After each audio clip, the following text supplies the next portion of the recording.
Hi friends, welcome to my channel my family dairy. ఎలా ఉన్నారండి? అందరూ బాగున్నారా? నేను కూడా బాగున్నానండి. మీరందరూ ఎలా ఉన్నారో నాకైతే కామెంట్ సెక్షన్లో కామెంట్ చేయండి. సో ఇక్కడైతే ఇవాళ మీకు evening to night routine vlog అయితే షేర్ చేస్తాను. ఇవాల్టి వ్లాగ్లో మంచి మంచి రెసిపీస్, అలాగే ఒక మంచి డిఐవై చేశాను. ఏంటి అంటే ఆల్ పర్పస్ క్లీనర్ అనమాట. అంటే ఫ్లోర్ క్లీన్ చేసుకోవచ్చు, మనము కాలిన్ లాగా గ్యాస్ స్టవ్, గ్యాస్ బండ క్లీన్ చేసుకోవచ్చు. అలాగే మొక్కలకు కూడా స్ప్రే చేస్తే పురుగులు అలాంటివి ఏదైనా ఉన్న మొక్కలకి చిన్న చిన్న పురుగులు అలాంటివి పట్టినా సరే పోతాయి అన్నమాట. సో దీన్ని వేపాకుతోటి చేస్తున్నాను. ఆల్ పర్పస్ క్లీనర్ అని చెప్పొచ్చు. ఆ తర్వాత ఈవినింగ్ స్నాక్ అయితే మాత్రం వెజిటేబుల్ శాండ్విచ్ చేస్తున్నాను. ఇది చేయడం చాలా సింపుల్, చాలా టేస్టీ, చాలా హెల్దీ అని చెప్పొచ్చు. దీన్ని చాలా రకాలుగా మనం తినొచ్చు అనమాట. ఇప్పుడు నేను చేసే కర్రీని చాలా వాటిల్లో స్టఫ్ చేసుకోవచ్చు. ఇప్పుడు నేను చేసేది బ్రెడ్తో చేస్తున్నాను. మీరు కావాలి అనుకుంటే బ్రెడ్తో, చపాతీతో, ఇడ్లీతో, దోశతో, దేంతో స్టఫ్ చేసినా పిల్లలు ఎగిరి గంతేసి తింటారు. ఈవినింగ్ స్నాక్ లాగా పెట్టొచ్చు, లంచ్ బాక్స్లోకి పెట్టొచ్చు. ఆ తర్వాత నైట్ డిన్నర్లోకి కూడా ఇచ్చేయవచ్చు పిల్లలకి. ఏదైనా స్పెషల్ అకేషన్ ఉన్నప్పుడు కూడా మీరు ఇది చేశారనుకోండి, పిల్లలు చాలా ఇష్టంగా తింటారు. మీరు రెగ్యులర్గా బీట్రూటు, క్యారెటు ఇట్లాంటివి పెడితే పిల్లలు అస్సలు తినరు. అదే మీరు ఇప్పుడు నేను చేసి చూపించే విధంగా పెట్టారంటే పిల్లలు చాలా ఇష్టంగా తింటారు, మిమ్మల్ని పొగుడుతారు కూడా చెప్పాలంటే. సో ఇక్కడైతే నేను ఒక పెద్ద సైజు బీట్రూట్ కట్ చేసుకున్నాను. అలాగే ఒక ఆనియన్, ఒక క్యారెటు, క్యాప్సికము, టమాటో, కొత్తిమీర అన్నిటినీ చాప్ చేసుకున్నాను ఇలాగా. మీరు కావాలి అనుకుంటే అందులో క్యాబేజు, కాలీఫ్లవరు, బీన్స్ కూడా వేసుకోవచ్చు. కాకపోతే నా దగ్గర క్యాబేజ్ అవి అయిపోయాయి, అందుకే ఉంటే అది కూడా వేసేదాన్ని. కట్ చేసుకొని పెద్ద కడాయి తీసుకొని ఒక 2-3 స్పూన్స్ ఆయిల్ వేసుకొని అన్ని వెజిటేబుల్స్ అందులో వేసేయండి. అన్ని వెజిటేబుల్స్ వేసేసుకోండి. ఇంగ్లీష్ వెజిటేబుల్స్ అంటారు కదండి, అవన్నీ వేసుకోవచ్చండి. అంటే ఈ బెండకాయ, దొండకాయ ఇలాంటివి కాకుండా బంగాళదుంప కూడా వేసుకోవచ్చు. కావాలి అంటే, వేసుకోకపోయినా పర్వాలేదు, ఉంటే వేసుకోండి. సో అన్ని రకాల వెజిటేబుల్స్ కడాయిలో వేసేసి అందులో ఒక 1/2 స్పూన్ అల్లం వెల్లుల్లి పేస్టు, 1/2 స్పూన్ పసుపు, రుచికి సరిపడా ఉప్పు, ఆ తర్వాత మీరు తినే కారాన్ని బట్టి కారము. నేనైతే 1 స్పూన్ వేసుకున్నాను, ఎందుకంటే కొంచెం వెజిటేబుల్స్ ఎక్కువ తీసుకున్నాను కాబట్టి. అలాగే 1 స్పూను ధనియాల పొడి. ఆ తర్వాత ఇది వచ్చేసి గరం మసాలా, ఒక 1/2 స్పూను గరం మసాలా, ఒక చిటికెడు అలా మిరియాల పొడి కూడా వేయండి. ఆ క్లిప్పింగ్ మిస్ అయింది. మిరియాల పొడి కొంచెం అట్లా వేసేసి కొంచెం ఫ్రై చేసుకొని, టమాటా కెచప్పు కొంచెం ఎక్కువ వేసుకున్నా బాగుంటుంది. కాకపోతే మా చిన్నోడు ఏడుస్తాడని నేను ఎక్కువ వేయలేదు టమాటో సాసు. మీరు కావాలంటే కొంచెం ఎక్కువ వేసుకొని మనం టీ తాగే గ్లాస్ ఉంటుంది కదా, ఆ గ్లాస్తో కొంచెం వాటర్ వేసానండి. ఆ గ్లాస్ వాటర్ వేసాను, ఆ క్లిప్పింగ్ కూడా మిస్ అయిపోయింది.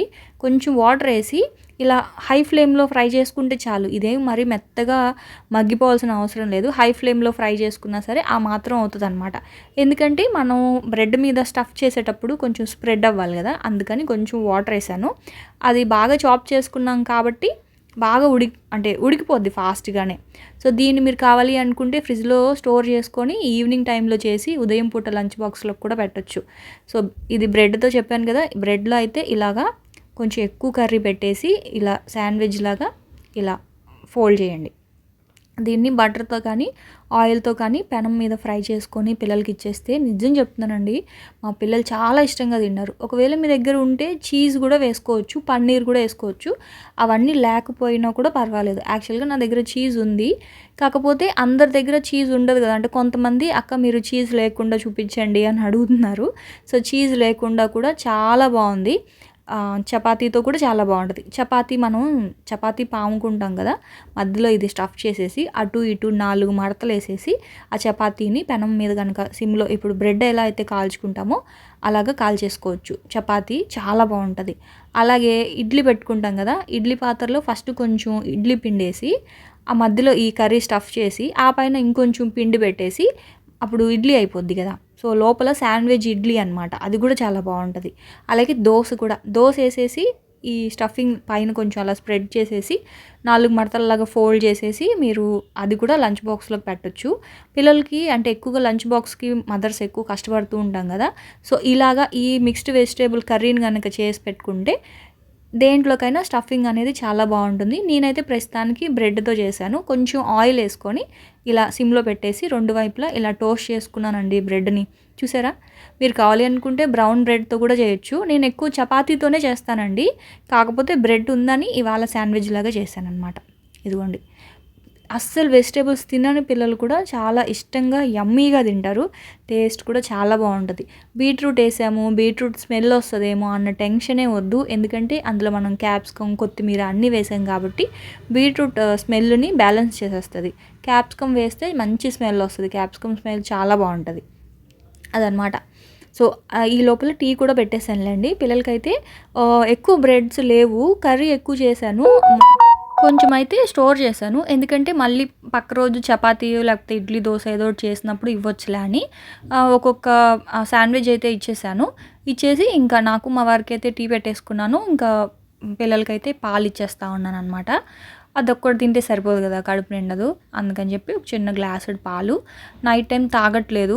ఏదో ఒక రోజులో ఒక పూట మాత్రం ఒక గ్లాస్ పాలైతే ఇస్తానండి. ఉదయం అయినా లేదా సాయంకాలం అయినా లేదా రాత్రి అయినా. లేకపోతే నా మనసు ఒప్పుకోదు ఎందుకో.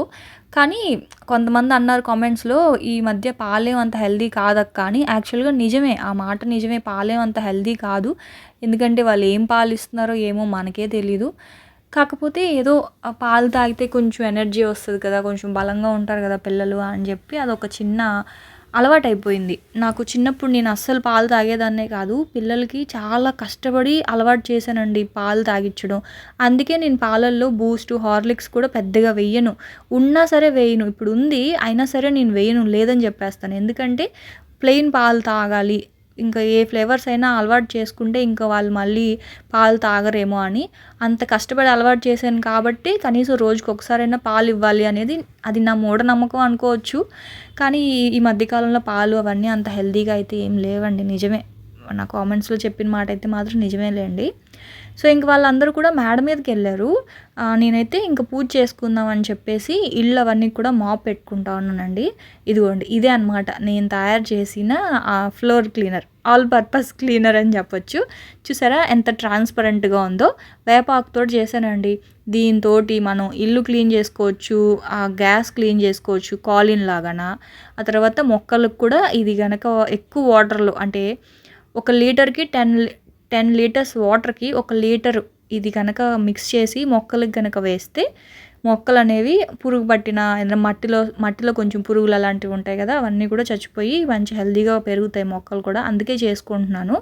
యాక్చువల్గా వేపాకు కొంచెమే ఉంది. శ్రావణి వాళ్ళ ఇంటికి వెళ్ళాను కదా ముందు రోజు. సో అక్కడి నుంచి వచ్చేటప్పుడు వేపాకు తెచ్చుకున్నాను. అక్కడ ఎక్కువ ఉంటాయి వేపాకు చెట్లు అవన్నీ. కాకపోతే ఎక్కువ కట్ చేసుకోలేదు, టైం లేక కొంచెమే కట్ చేసుకొని వచ్చేసాను. సో ఇప్పుడు ఈ వేపాకుని మిక్సీ చేసుకోవాలండి. కొంచెం వాటర్ అయితే వేసుకొని మెత్తగా మిక్సీ చేసుకోవాలి.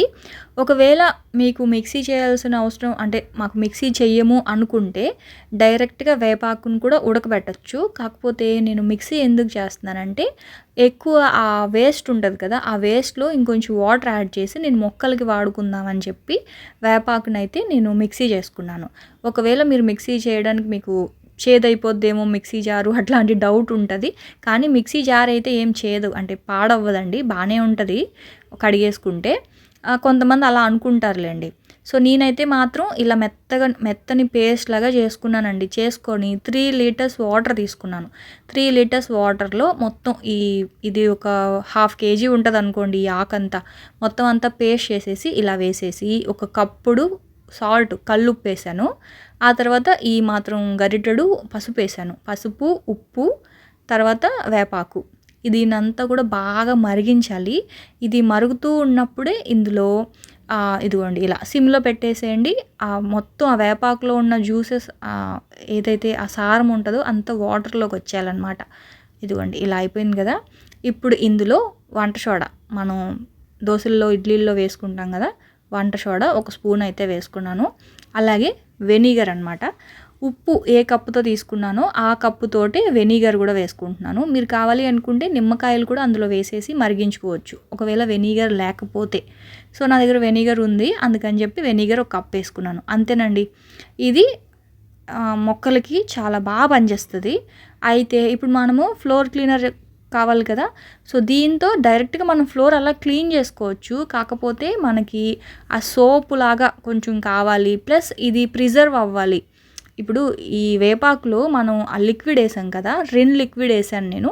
మీరు కావాలి అనుకుంటే ఏ లిక్విడ్ అయినా వేసుకోవచ్చు, షాంపూ కూడా వేసుకోవచ్చు. కాకపోతే నేను బట్టలు ఉతికే రిన్ లిక్విడ్ ఒక కప్ వేసాను. అది ఎందుకంటే అది వేయలేదనుకోండి, మనం బయట కనుక ఈ వేపాకు ఉంచితే కుళ్ళిపోతుంది, అంటే ప్రిజర్వ్ అవ్వదన్నమాట, నిల్వ ఉండదు, మనం ఫ్రిడ్జ్లో స్టోర్ చేసుకోవాలి. అలా అని చెప్పి ఇప్పుడు అందులో మనం రిన్ లిక్విడ్ వేసాం కదా 1 year అలాగా ఉంటుందా అక్క అంటే అన్ని రోజులు కూడా నిల్వ ఉండదు. ఒక 1 month, ఒక 2-3 weeks, 1 month అలా నిల్వ ఉంటుంది బయట. లేదు ఎక్కువ రోజులు అంటే మనకి 1 monthకి చాలు కదండి లిక్విడ్. ఒక 2-3 వారాలకి అట్లా చేసి పెట్టుకుంటూ ఉంటే ఉంటుంది. అంటే వేపాకు దగ్గరగా, ఇంటికి దగ్గరగా వేప చెట్టు ఉన్న వాళ్ళు చేసి పెట్టుకోండి. నాకు వేపాకు దొరికిన ప్రతిసారి ఇది చేసుకుంటూనే ఉంటానండి. ఇంకా నీమ్ సోప్స్ కూడా చేస్తాను చెప్పాలంటే నేను. ఇప్పుడు దీన్ని 2 liters వచ్చేసి నేను ఒక బాటిల్లో వేసి పెట్టుకున్నాను. ఇది ఫ్లోర్ క్లీనర్ అనమాట. ఇంకొకటేమో ఈ బాటిల్లో హాఫ్ వరకు వాటర్ ఉన్నాయి, హాఫ్ ఏమో ఈ లిక్విడ్ వేసాను. ఇది దేనికి అంటే నేను స్టవ్ క్లీన్ చేసుకోవడానికి అనమాట. ఎక్కువ నేను బయట నుంచి కాలిన్స్ అవి కొనను, ఎందుకంటే నేను అస్తమాను తుడుస్తూనే ఉంటాను. అలా అయితే ఎన్ని కాలిన్ డబ్బాలు అయిపోతాయి కదా, అందుకని చెప్పేసి నేను మ్యాక్సిమం ఇంట్లోనే కాలిన్ అయితే చేసుకుంటాను. ఇప్పుడు ఇది ఈ వేపాకు తోటి ఇంకా కొంచెం హైజెనిక్గా, లేదు అనుకుంటే వేపాకు లేకపోయినా ఒక్కొక్కసారి నేను జస్ట్ వెనిగరు, ఆ తర్వాత షాంపూ కానీ ఏదైనా లిక్విడ్ కానీ వేసి చేసుకుంటాను. వేపాకు ఉంది అంటే మాత్రం ఖచ్చితంగా ఈ లిక్విడ్ అయితే చేసి పెట్టుకుంటాను. చాలా సింపుల్ కదా. సో అది మీరు ఒకవేళ మిక్సీ చేసుకోలేని వాళ్ళు డైరెక్ట్ ఆకుల్ని వాటర్లో ఉడికించి కూడా చేసుకోవచ్చు. అప్పుడు మీరు ఇలా స్ట్రెయిన్ చేయాల్సిన అవసరం ఉండదు. కాకపోతే చెప్పాను కదా, ఆ పిప్పిని నేను మొక్కలకు వేస్తాను అనమాట. ఆ పిప్పి ఇప్పుడు నేను 3 liters చేశాను కదా, 3 liters బాగా ఉడికి 2.5 liter అయ్యింది. సో 2.5 literలో నేను ఏం చేశానంటే 2 liters ఇల్లు క్లీన్ చేసుకోవడానికి పెట్టుకున్నాను. 1/2 liter వచ్చేసి ఒక 1/4 liter మాత్రం ఫ్లోర్ గ్యాస్ క్లీన్ చేసుకోవడానికి ఇంకొంచెం వాటర్ వేసి ఇలా స్ప్రే చేసి పెట్టుకున్నాను. ఇంకొక 1/4 liter ఉంది కదా, సో ఆ 1/4 liter ప్లస్ అందులో మిగిలిన ఆ పిప్పి ఇదేంటంటే మొక్కలకి వేద్దామని చెప్పి మొక్కలన్నిటికీ కూడా మేడ మీద ఇదిగోండి ఈ బకెటెడ్ వాటర్లో మొత్తం అంతా కూడా అందులో వేసేసి జస్ట్ నార్మల్గా ఒక్కొక్క జగ్గు వాటర్ వేసేయడమే అనమాట. స్ప్రే చేయొచ్చు కావాలి అనుకుంటే. కాకపోతే ఏమైందంటే ఈ మట్టిలోనే చిన్న చిన్న పురుగులు, మొన్న నేను మట్టి మార్చాను కదా, వేరే బస్తాల్లో ఉన్న మట్టిని అంటే చెట్లని వేరే టబ్స్లో వేసాను కదా, సో అప్పుడు చూశాను చిన్నవి మిల్లీ బగ్స్ లాగా చిన్న పురుగులు ఉన్నాయండి. అంటే మట్టి అన్నాక పురుగు ఉంటుంది, కాకపోతే అవి వేర్లు తినేస్తాయి కదా, అందుకని చెప్పేసి ఇంకా అప్పటి నుంచి అనుకుంటున్నాను నీమ్ ఆయిల్ అయినా వేద్దామని చెప్పి. ఇంకా లక్కీగా వాళ్ళ ఇంటికి వెళ్ళాను కదా, శ్రావణి వాళ్ళ ఇంటికాడ ఇంకా వేపాకు ఉంటే ఇలా తెచ్చుకున్నాను. సో మా వారు ఏంటంటే పైన నుంచి అలా వేస్తున్నారు, నేను చెప్తున్నాను పైన నుంచి వేసినా సరే ఒక జగ్గు మొత్తం మట్టిలో వేయమని చెప్తా ఉన్నాను. ఎందుకంటే ఆ మట్టిలోనే ఏదైనా పురుగు అలాంటిది ఉన్న పోతుంది. ఇంకా ఈ మందార మొక్కలకి మాత్రం పైన నుంచే వేయాలండి, ఎందుకంటే మందార మొక్కలకి ఎక్కువగా పురుగు అనేది ఎక్కువ పడుతుంది. సో అన్నిటికీ ఇంకా మా వారైతే వేశారు. కిందున్న ఈ మనీ ప్లాంట్స్కి వీటికి కూడా పురుగు వస్తుందండి, హోల్స్ పడిపోతున్నాయి, ఆకు తినేస్తుంది అక్కడక్కడన. అందుకని చెప్పేసి ఇంక వీటన్నిటికి కూడా వేశాను మొత్తం అంతా. ఇదిగోండి ఇలా స్ప్రే చేశాను అనమాట. సో ఇది అన్ని రకాలుగా పనిచేస్తుంది. సో మీకు యూజ్ అవుతుంది, యూజ్ అయ్యింది అనుకుంటే ట్రై చేయండి. ఇప్పుడు ఫ్లోర్ మీద వేస్తున్నాను కదా చూడండి, ఇది చాలా ట్రాన్స్పరెంట్గా ఉంటుంది, ఎందుకంటే మనం వడగట్టేసాం కాబట్టి, ఆ పిప్పంతా తీసేసాం కాబట్టి గచ్చు మీద మచ్చలు పడడం అంటే గ్రీన్ కలర్లో మచ్చలు పడడం లేకపోతే అట్లా ఏమీ ఉండదండి. చాలా నీట్గా చూసారు కదా, ఎంత నార్మల్ మనం లైజాల్ వేసి తుడిస్తే ఎలా అయితే ఉంటుందో అలాగే ఉంటుంది అనమాట. సో వేపాకు ఉన్న వాళ్ళు వెంటనే స్టార్ట్ చేయండి, అన్ని ఇంట్లో ఉన్న వాటితోనే అనమాట. ఒకవేళ వెనిగర్ లేకపోతే నిమ్మకాయలు ఒక 5 నిమ్మకాయలని వేసేసేయండి. ఒక 10 రూపాయల నిమ్మకాయలు అయితే చాలు, 10 రూపాయలకి 4-5 ఇస్తారు. ఆ నిమ్మకాయలు వేసేసి ఇంట్లో ఉన్న సర్ఫ్ వేసేసి వంట సోడా కొంచెం వేసేసుకొని పసుపు ఉప్పు వేసేసి చేసి పెట్టుకున్నారంటే 2 liters వచ్చింది. యాక్చువల్గా 3 liters వచ్చింది. నేను అన్నిటికీ కలిపి సపరేట్ చేసుకున్నానులేండి అలాగా. ఇంక మొత్తం ఇల్లంతా క్లీన్ చేసేసి ఫ్రెష్ అయిపోయి ఇదిగోండి పూజ అయితే చేసుకుంటా ఉన్నాను. ఇంకా ఉదయం కట్ చేసిన పువ్వులు ఉన్నాయి, సో వాటిని దేవుడికి పెట్టేసి ఇంకా ఆ టేబుల్ మీద ఏంటో ఉన్నాయి, ఏంటక్క అవి అని మీకు డౌట్ రావచ్చు. ఏంటంటే ఇంట్లో ఎండతో పని లేకుండా ఇంట్లోనే ఫ్యాన్ కింద వడియాలు పెట్టాను. సో మీకు అది నెక్స్ట్ వీడియోలో చూపిస్తాను. పొటాటో వడియాలన్నమాట, అవి బంగాళదుంపతో చేసినవి. సో అది నెక్స్ట్ వీడియోలో షేర్ చేస్తానులేండి. సో ఇంక ఇక్కడైతే ఇదిగోండి రోజా పూలు, మందార పూలు ఇలా వచ్చాయి. చక్కగా ఇలా దేవుడికి పెట్టేసుకొని పూజ అయితే చేసేసుకున్నానండి. ఇంక ఇక్కడేమో పూజ అయిపోయింది కదా, సో నైట్ డిన్నర్లోకి అయితే వంట చేస్తున్నాను. ఏం చేస్తున్నానంటే సొరకాయ తోటి చేస్తున్నాను. సొరకాయ గోంగూర కలిపి చేస్తున్నాను. మామూలుగా మనము సొరకాయ ఒకటే చేస్తాము, లేదా గోంగూర ఒకటే చేస్తాం. రెండు కాంబినేషన్లో మీరు ఎప్పుడైనా ట్రై చేశారా? చేయండి, చాలా బాగా వచ్చింది కూర మాత్రం. సొరకాయ పులుసు అనే చెప్పాలి. కొంతమంది సొరకాయ బజ్జీ అంటారు. నెల్లూరు సైడ్ అయితే సొరకాయ బజ్జీ అంటారు. సొరకాయతో చేస్తారు బజ్జీ, లేదా గోంగూర బజ్జీ చేస్తారు, లేదా గోంగూర పుల్లగూర ఇట్లా అంటారు. కానీ అందులో సొరకాయ అట్లా కాంబినేషన్స్ వేయరు. ఇవాళ నేను సొరకాయ గోంగూరతోటి చేస్తున్నాను. ఫస్ట్ అయితే సొరకాయలో ఉన్న గింజలు తీసేసాను, కొంచెం ముదరగా ఉన్నాయి, అందుకే తీసేసి సొరకాయని కట్ చేసి కుక్కర్లో పెట్టేశాను. ఒక ఉల్లిపాయ కట్ చేశాను, అలాగే ఒక 2 టమాటాలు కూడా కట్ చేసుకుంటా ఉన్నాను. సో ఇప్పుడు ఇవన్నీ కట్ చేసేసుకొని కుక్కర్లో పెట్టేస్తున్నాను. గిన్నెలో కూడా పెట్టచ్చు, కాకపోతే త్వరగా అయిపోద్ది కదా అని. ఒక 5 పచ్చిమిరపకాయలు, ఎండుమిర్చి బాగోదు, పచ్చిమిర్చి అలాగే కారం అయితే వేసుకుంటాను. ఇది గోంగూర. మీరు కావాలి అనుకుంటే మామూలు గోంగూర మనం ఒలిచిపెట్టుకున్న గోంగూర వేసుకోవచ్చు. ఇది నేనేం చేశాను అంటే గోంగూర పాడైపోతుందని చెప్పేసి కొంచెం నూనెలో పోపు పెట్టేసి వాడ్చి పెట్టుకున్నాను. అంటే ఆవాలు, జీలకర్ర, మెంతులు ఫ్రై అయ్యాక కడిగి పెట్టుకున్న గోంగూరని అందులో వేసేసి ఇలాగా బాగా ఫ్రై అయిపోయాక ఒక బాక్స్లో వేసి ఫ్రిడ్జ్లో పెట్టుకున్నాను, నిల్వ ఉంటుందని. సో ఇప్పుడు ఆ గోంగూర అయితే వేసుకున్నాను. మీరు కావాలి అనుకుంటే నార్మల్ గోంగూర కూడా వేసేసుకోవచ్చు. తర్వాత ఇది పులుసు కారం అనమాట. పులుసు కారం అంటే అందులోనే ధనియాల పొడి, పసుపు పొడి, ఆ తర్వాత ఆవాలు, మెంతులు, జీలకర్ర వేయించి పొడి చేసి పెట్టుకున్న పొడి అన్నీ కలిపి ఉంటుంది పులుసు పొడి. సో మీకు అది కావాలి అనుకుంటే ఆ లింక్స్ ఇస్తాను చూడండి. సో ఇప్పుడు కారం పొడి వేసేసుకొని కొంచెం ఆయిల్, కొంచెం వాటర్ వేసేసి స్టవ్ మీద పెట్టేస్తున్నాను. ఒక 3 విజిల్స్ వచ్చేస్తే మొత్తం అన్నీ ఉల్లిపాయలు లోపల ఉన్న వెజిటేబుల్స్ అన్నీ బాగా కుక్ అయిపోతాయి. బాగా ఎనిపేసి తిరగమాత పెట్టేసుకుంటే అయిపోద్ది అనమాట మనకి సొరకాయ గోంగూర బజ్జీ అనొచ్చు, పులుసు అనొచ్చు. నాకు అర్థం కావట్లేదండి, ఒక్కొక్క ఊర్లో ఒక్కొక్కలాగా అంటారు. ఏ ఊరు గురించి అంటే ఏ ఊర్లో చెప్పాలో నాకు అర్థం కావట్లా. వైజాగ్లో ఏమో కూర అంటారు, నెల్లూరు సైడ్ అయితే బజ్జీ అంటారు, పుల్లగూర అంటారు, పులుసు అంటారు. అట్లా ఒక్కొక్క దగ్గర ఒక్కొక్కలా అంటారు. వైజాగ్లో పులుసు అంటారు, నెల్లూరులో పుల్లగూర అంటారు, బజ్జీ అంటారు. నాకు ఏది చెప్పాలో నాకు రావట్లేదు. సో అందుకే కర్రీ పేర్లు చెప్పేటప్పుడు కొంచెం కన్ఫ్యూజ్ అవుతూ ఉంటాను. సో ఇంక ఇది వచ్చేసి కాలీఫ్లవర్ని ఫస్ట్ కొంచెం ఉడికించట్లేదు, వేడి నీటిలో నానబెట్టాను. పసుపు, ఉప్పు వేసేసి కాలీఫ్లవర్ని వేడి నీటిలో పెట్టేశాను. ఎందుకంటే నాకు ఎందుకో అది అలవాటు అయిపోయిందండి. కాలీఫ్లవర్ విషయానికి వస్తే మాత్రం చిన్నవి ఏదైనా పురుగులు ఉంటాయేమో అని ఒక చిన్న భయం ఎందుకో కాలీఫ్లవర్కి. అందుకే అట్లా వేడి నీటిలో నానబెట్టేసి ఆ నీళ్ళన్నీ వంపేశాను. ఆ తర్వాత అదే కడాయిలో ఒక 3 స్పూన్స్ ఆయిల్ అయితే వేసుకొని కొంచెం కరివేపాకు, ఉల్లిపాయలు వేసుకున్నాను. సమ్మర్ స్టార్ట్ అయిపోయింది కదండి, వంట చేయాలంటే చాలా చిరాకు వస్తుంది నాకు.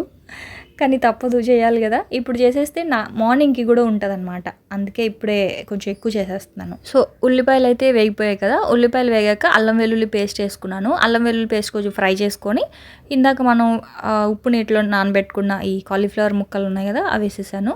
1 స్పూను కారం వేసుకున్నాను. ఇది వచ్చేసి మ్యాగీ మసాలా అండి. వెజ్ ఫ్రైస్కి మ్యాగీ మసాలా చాలా బాగుంటుంది.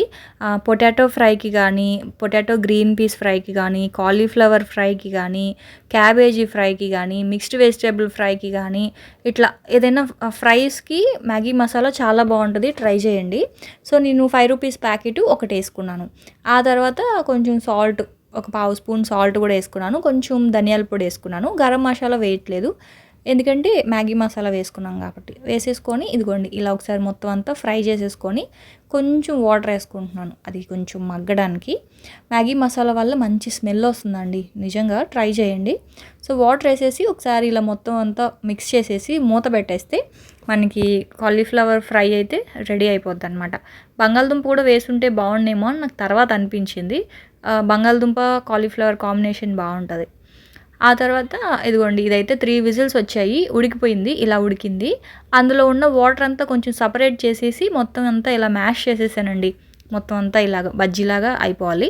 ఇప్పుడు దీన్ని మసాలా వాటర్ అంతా మళ్ళీ అందులో వేసేసి ఒకసారి సాల్ట్ అయితే చెక్ చేసుకోండి. సాల్ట్ చెక్ చేసుకొని సాల్ట్ సరిపోకపోతే వేసేసుకొని దానికి తిరగమాత పెట్టేసుకుంటే అంతే.